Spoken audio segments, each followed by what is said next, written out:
সকল প্রিয় ছাত্রছাত্রী এডুইন্সের আরেকটি ভিডিওতে সকলকে স্বাগতম।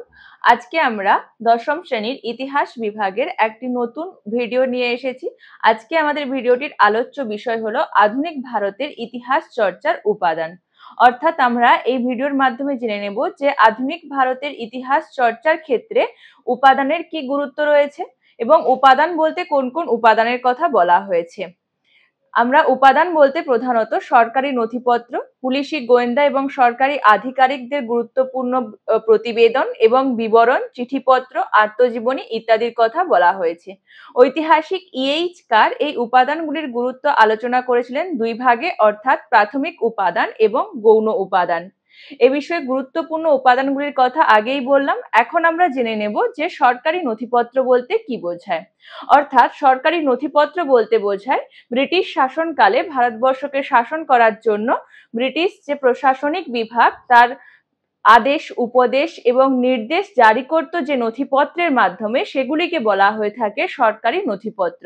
যেমন একটি উদাহরণ হলো জেপি গ্র্যান্ট নিযুক্ত নীল কমিশনের রিপোর্ট, যেটি 1860 খ্রিস্টাব্দে নীল চাষ কিভাবে বাংলার কৃষি ব্যবস্থার ওপর আঘাত হেনেছিল তা তুলে ধরা হয়েছিল। এছাড়াও যদি আরেকটি উদাহরণের কথা বলা যায়, হান্টার কমিশন, যেটি 1882 খ্রিস্টাব্দে সমকালীন ভারতে শিক্ষা ব্যবস্থার কথা তুলে ধরা হয়েছিল।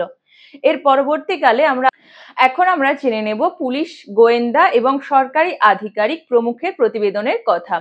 ভারতে লর্ড কর্নওয়ালিসের আমলে পুলিশ বিভাগ 1793 খ্রিস্টাব্দে এবং লর্ড ডাফরিনের আমলে গোয়েন্দা বিভাগ স্থাপিত হওয়ার পর থেকে তাদের যে সংরক্ষিত উপাদানগুলি রয়েছে সেগুলিকে সংরক্ষণ করা হয়ে থাকে লন্ডনের ইন্ডিয়ান হাউসের যে মহাফেজ খানা আছে এখানে।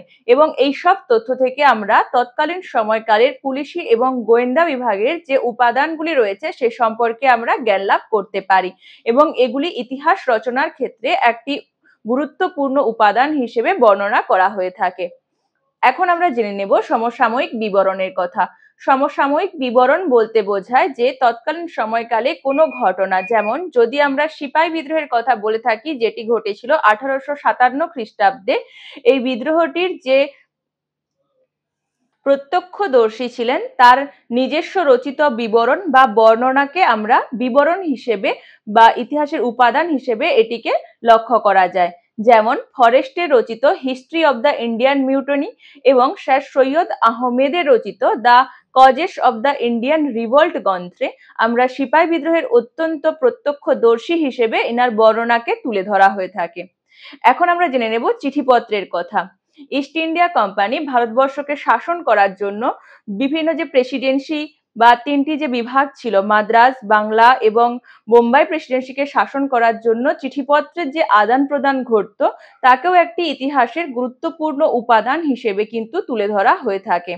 যেমন ইস্ট ইন্ডিয়া কোম্পানির চিঠিপত্র, লর্ড মেকলের চিঠিপত্র, লর্ড ডাফরিনের চিঠিপত্র, ব্রিটিশ সরকারকে দেওয়া গান্ধীজির 93টি চিঠির কথা উল্লেখ করা হয়ে থাকে, যার থেকে আমরা সমসাময়িক সময়কালের রাজনৈতিক চিত্র, সামাজিক চিত্রের কথা কিন্তু জানা যায়, যেটি আমাদের ইতিহাস রচনার ক্ষেত্রে একটি অত্যন্ত গুরুত্বপূর্ণ উপাদান। এখন আমরা জেনে নেব আত্মজীবনী এবং স্মৃতিকথা। আত্মজীবনী এবং স্মৃতিকথা হলো কোনো মনীষী বা কোনো মহান ব্যক্তির নিজস্ব জীবনের যে কাহিনী, সেই কাহিনীর কথা তুলে ধরা হয়ে থাকে আত্মজীবনী বা স্মৃতিকথাতে। এইসব গ্রন্থগুলি থেকে আমরা কিন্তু সমসাময়িক সামাজিক, রাজনৈতিক এবং যে পারিপার্শ্বিক যে চিত্র সেই কথা কিন্তু জানা যায় এইসব গ্রন্থ থেকে। এইরূপ কিছু গ্রন্থ হলো বিপিন চন্দ্র পালের লেখা 70 বৎসর, রবীন্দ্রনাথ ঠাকুরের লেখা জীবন স্মৃতি, সরলা দেবী চৌধুরানীর লেখা জীবনের ঝরাপাতা, মহাত্মা গান্ধীর লেখা story of my experimental with truth.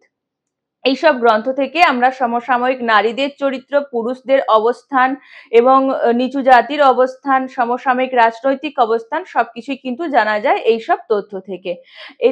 এই ভিডিওতে আমরা আলোচনা করে নিলাম আধুনিক ভারতের ইতিহাস চর্চার উপাদান সম্পর্কে। আজকের এই ভিডিওটি এতদূর পর্যন্ত। তোমাদের ভিডিওটি কেমন লাগলো জানিও। যদি কোনো প্রশ্ন থাকে কমেন্টের মাধ্যমে বলতে পারো। আরো এরকম শিক্ষামূলক ভিডিও পেতে আমাদের চ্যানেলটিকে সাবস্ক্রাইব করুন এবং ফেসবুকটিকে লাইক এবং ফলো করুন। ধন্যবাদ।